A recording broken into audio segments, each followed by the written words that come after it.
Es así. Muchos de nosotros nos preguntamos históricamente cuál era nuestro destino a partir de ese acuerdo explícito entre un partido popular y un proyecto conservador como el que expresa Cambiemos. Y a algunos les costó tomar la decisión, porque para aquellos que nos formamos en los 80 o en los 90, la puja entre radicales y peronistas era la puja que ordenaba el sistema político argentino. Pero esa puja era una puja que partía de la premisa de que ambos partidos defendíamos las causas de las mayorías populares. Y en todo caso, las diferencias que teníamos eran de carácter procedimental y metodológico. Yo tuve la suerte y el orgullo de acompañar a Raúl Alfonsín a recorrer la Argentina cuando yo era muy pibe y él ya era muy grande.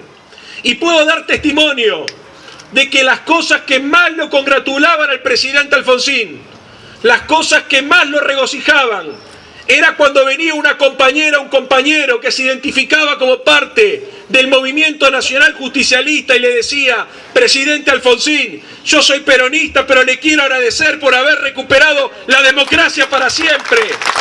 Alfonsín sentía que en ese abrazo estaba expresada la síntesis de la unidad nacional de los argentinos.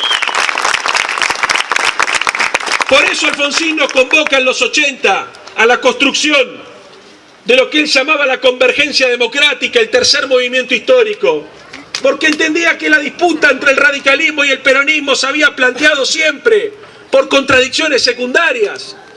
Y cuando lo que teníamos enfrente era un bloque de poder poderoso en ese momento, la dictadura militar, que había que superar definitivamente, entendía que un solo partido político no alcanzaba para poder dar esa batalla, que además de ser económica y además de ser política, era esencialmente cultural. Y así convocó a la transversalidad, y esa transversalidad la llamamos la convergencia democrática, y esa convergencia democrática planteó tres banderas, que era la idea de construir una democracia participativa, basada en la ética de la solidaridad, que se propusiese reformar estructuralmente las viejas estructuras heredadas por la dictadura. Y ese proyecto político fue derrotado por la oligarquía. Se consolidó la república en la Argentina, pero no se consolidó la democracia. Alfonsín recorría la Argentina cuando gobernaba Menem, en pleno apogeo neoliberal, y decía: yo sé que muchos de ustedes me reconocen y reconocen el esfuerzo que hemos hecho para reconstruir y reconsolidar la democracia en la Argentina, pero les tengo que decir que en la Argentina no hay democracia. En la Argentina apenas hay poliarquía, significa democracia política, o división de poderes, o elecciones libres. Pero la democracia es mucho más que la democracia política. Alfonsín decía que se había conquistado la libertad, que se habían conquistado los derechos negativos, o las libertades negativas que implicaban que ya no podía venir un Falcón Verde a llevarte preso o a secuestrarte porque hacías una reunión como la que estamos haciendo esta noche. Pero también decía que la democracia, para que sea tal, necesitaba de otra pata, que era la pata de la igualdad. Y la igualdad se garantiza solamente con las libertades positivas. Y Alfonsín decía: vos podés tener derecho, porque la Constitución así lo dice, acceder a la educación pública. Pero si efectivamente las condiciones materiales de tu vida o de tu familia no te permiten ir a la universidad, porque tenés que trabajar de joven, o porque tuviste la desgracia de nacer en una familia pobre donde vos tenés que salir desde muy joven a trabajar para mantener a tus hermanos, tenés el derecho formal de acceder a la educación, pero no tenés el derecho real. Y entonces esa es la verdadera diferencia entre la república y la democracia. La democracia debe garantizar el derecho real de las personas a realizar su propio proyecto de vida, a ser efectivamente libres. Y entonces, sin democracia, decía él, ¿qué nos queda? Bueno, nos queda trabajar para tratar de ensanchar el campo de lo posible. La democracia no se conquista ganando elecciones, la democracia se conquista con lucha. Y la lucha, compañeras y compañeros, es esencialmente, en primer lugar, la capacidad de reconocer que en el otro tenemos una hermana, un hermano. En segundo lugar, es esencialmente reconocer que individualmente no se puede construir un proyecto personal, que no hay proyecto personal si no hay proyecto colectivo. O como diría el general Perón, que es imposible que un hombre se realice si no está inserto en una sociedad que se realiza, en una comunidad que se realiza.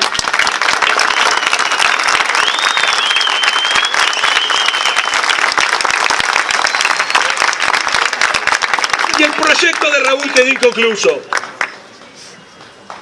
Quedó inconcluso porque se garantizó la libertad, pero faltó fuerza, faltó poder social para garantizar la igualdad. Y cuando gobernaba la derecha en la Argentina, los radicales de aquella época, los alfonsinistas, porque no es lo mismo ser radical que ser alfonsinista.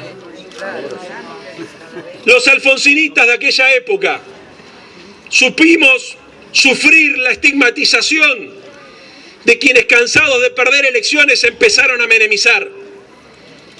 Y yo recuerdo un debate que se dio en un hotel de la ciudad de Buenos Aires en el marco de un congreso doctrinario, donde los jóvenes radicales de aquella época, yo era presidente de la Juventud Radical, peleábamos para tratar de poner al radicalismo en un frente progresista, en un frente amplio, decíamos en ese momento.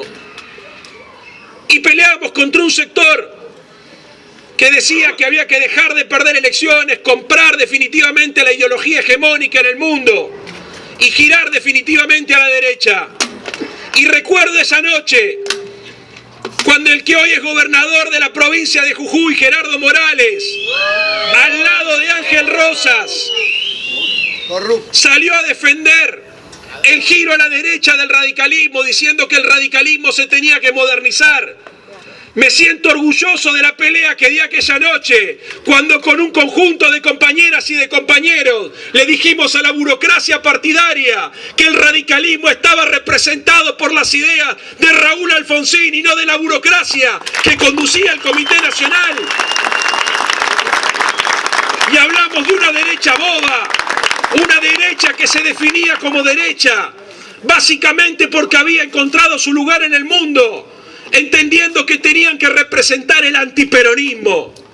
Alfonsín solía decir, y escúchenme bien los radicales, que en 1940 había gente que se había sumado al radicalismo para pelear contra el peronismo, pero que no lo hacía para pelear contra las cosas malas que tenía el peronismo, que las tenía, que lo hacía para pelear contra las cosas buenas que tenía el peronismo.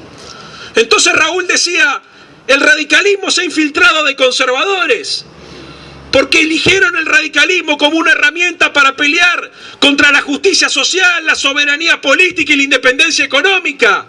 Y ese es el problema que tenemos los radicales, que los conservadores eligieron el radicalismo como partido para pelear.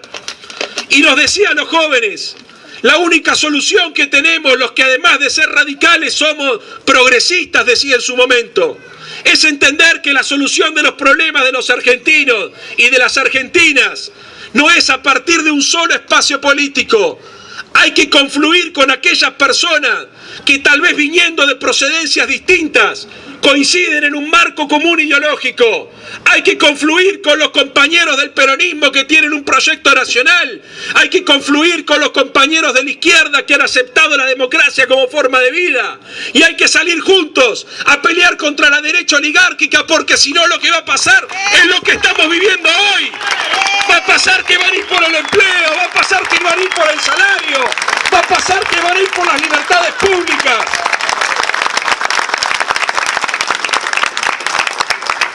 Y después vino, la historia avanzó y explotó la crisis del 2001.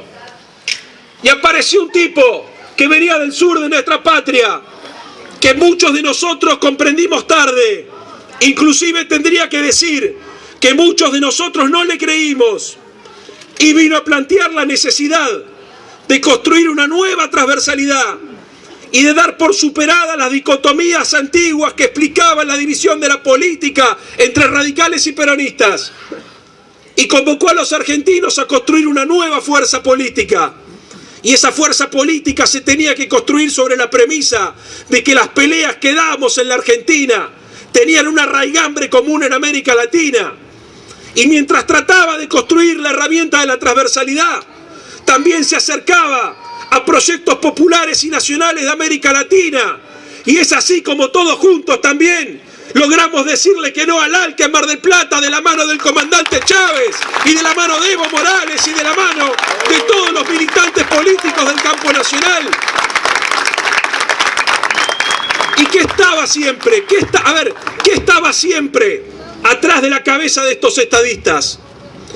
Estaba siempre la idea que la democracia, compañeras y compañeros, es un proyecto inconcluso.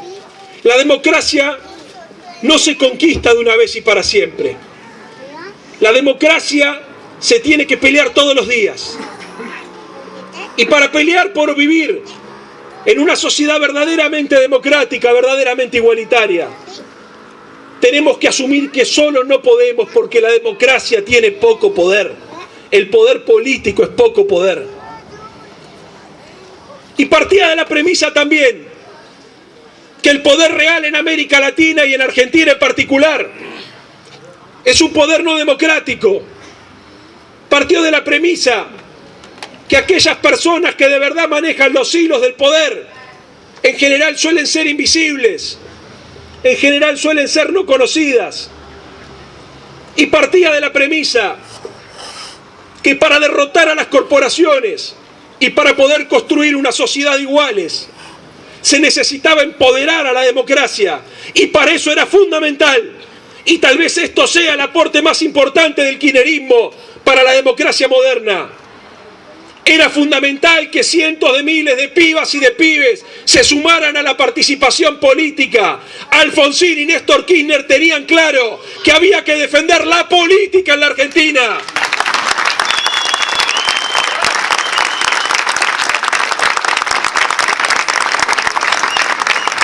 Defender la política contra el mercado, defender la política contra la comodidad, defender la política contra la ética de la codicia y del lucro, defender la política, en definitiva, de los poderes que necesitan destruir a las organizaciones populares para poder llevar adelante un proyecto excluyente como el que estamos viviendo ahora. Parece increíble, pero este proyecto político también fue derrotado. Fue derrotado, pero de una manera distinta de la que fue derrotado en 1989. Porque fue derrotado solamente en términos electorales. En 1989 fuimos derrotados en términos electorales y en términos culturales. Por eso pudo venir Menem y hacer la cirugía mayor, como le gustaba decir a ellos, y aplicar una reforma neoliberal tan violenta como la que vivimos en los 90. Pero la diferencia fue que este proyecto político no pudo ser derrotado culturalmente. A pesar que la derecha trató de hacer que Alfonsín, o mejor dicho, de hacer que Cristina termine como terminó Alfonsín. Ellos, para llevar adelante el proyecto de país que tenían en mente, necesitaba que la Argentina explote como explotaron otras democracias en el mundo, o que Cristina hocique, como lamentablemente terminó hocicando la compañera Dilma Rousseff, porque en el 2014 terminó aceptando un ministro de Economía neoliberal, y eso tal vez fue el principio del fin, que llevó después a la destitución de Dilma y al encarcelamiento de Lula y la desmovilización del pueblo brasilero. Pero en la Argentina no pudieron, porque mientras en Brasil lo ponían a Levy como ministro de Economía, Cristina Fernández lo ponía al compañero Axel Kicillof y le peleaban los buitres.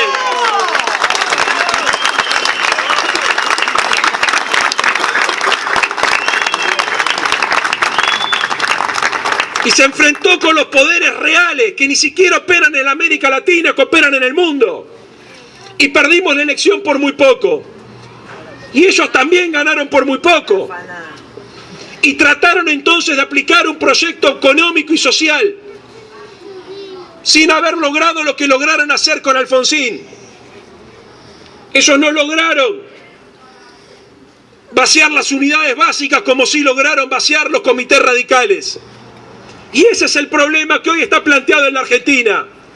porque estamos viviendo una suerte de empate hegemónico. Nosotros no vivimos como queremos y sentimos que estamos cada vez peor, pero ellos tampoco pueden aplicar el proyecto de país que vinieron a aplicar. Ellos tienen un proyecto de país que todavía es mucho más desigual de lo que estamos viendo hoy. Ellos tienen en mente hacer una segunda reforma previsional y terminar definitivamente con el régimen solidario de reparto. Y lo que estoy diciendo está documentado. Han convocado incluso una comisión que le llaman Comisión para la Sustentabilidad del Sistema Previsional. Ellos tienen en mente hacer una reforma laboral como la que se aplicó en Brasil. Y lo tienen en mente y están viendo el tiempo político para aplicarlo. Y también tienen en mente desaparecer definitivamente el aparato productivo y transformar la Argentina en un país primario exportador. Y si el proyecto de país que estos tipos tienen en mente no lo pueden aplicar, es porque en la Argentina, a diferencia de lo que ocurrió antes, tenemos el liderazgo de Cristina Fernández de Kirchner y un pueblo organizado que no está dispuesto a ceder frente al poder de las corporaciones. ¡Che gorila, che gorila! Te lo digo así nomás. Si la toca la Cristina, el piropo se va a armar. ¡Che gorila, che gorila! Te lo digo así nomás. Si la toca la Cristina, el piropo se va a armar. ¿Por qué piensan que la quieren meter presa a Cristina? ¿Ustedes piensan de verdad que los medios masivos de comunicación que trabajan día y noche para tratar de esmerilar la imagen de la expresidenta piensan que Macri es la expresión moral que viene a reparar un daño en la Argentina? Si ellos saben perfectamente que el presidente de la nación desde hace muchos años es hijo de la patria contratista que se enriqueció con la dictadura. Exacto. Si de alguna forma esta derecha está tratando de sostener un gobierno corrupto como el actual, es porque han conseguido construir un bloque de poder que es tan poderoso como nunca antes hemos visto en la Argentina. Porque nosotros no peleamos solamente contra un partido político, peleamos contra un bloque de poder que está integrado por un sector de la política, por el radicalismo entreguista, por el peronismo colaboracionista y por la derecha liberal. Y está constituido también por un sector importante de los medios hegemónicos de comunicación y por el poder económico y financiero y por el partido judicial. Y este bloque de poder trabaja todo el tiempo para tratar de modelar la mentalidad colectiva. Nosotros no peleamos solamente contra un aparato político, peleamos contra un aparato de poder que trabaja en todas las dimensiones posibles. Por eso es tan difícil para nosotros desde la militancia tratar de generar conciencia política y organización social. Porque el aparato político del gobierno llega a la casa a través de los medios de comunicación, porque se articula con el poder judicial y arman operaciones. Porque además cada vez que la situación está difícil, aprovechan para manotearse 10.000 millones de dólares del Banco Central. Y entonces ponen a la Argentina frente a una situación de mayor vulnerabilidad. Y en este contexto, las argentinas y los argentinos tenemos la obligación de preguntarnos por qué van contra Cristina. Y para nosotros es claro, pero también tenemos la responsabilidad de hacer docencia y salir a discutir con nuestro pueblo acerca de las causas reales de esta persecución. Ellos van contra Cristina, tratando de blanquearlo a Macri, porque en definitiva, el proyecto de país que tienen en mente, necesitan que la dirigente popular más importante que tiene América Latina esté presa para fracturarnos la voluntad y la dignidad. Las pelotas nos van a fracturar la voluntad y la dignidad.